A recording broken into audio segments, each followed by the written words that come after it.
So guys, nandito ako sa aking little kitchen. So ito na yung aking lutong fishball. Tikman natin. Malasa na siya kahit walang sausawan.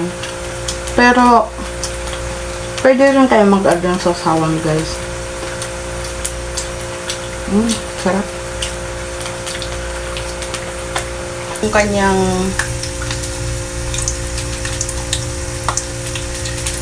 fish. Andun yung lasa ng fish. At saka na lalasaan mo rin yung shrimp.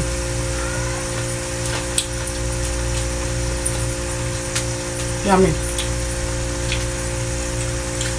Kahit wala siyang sausawan. Yung sarap. Pwede mo rin siyang gawin ng uyam. Delicious. Kain.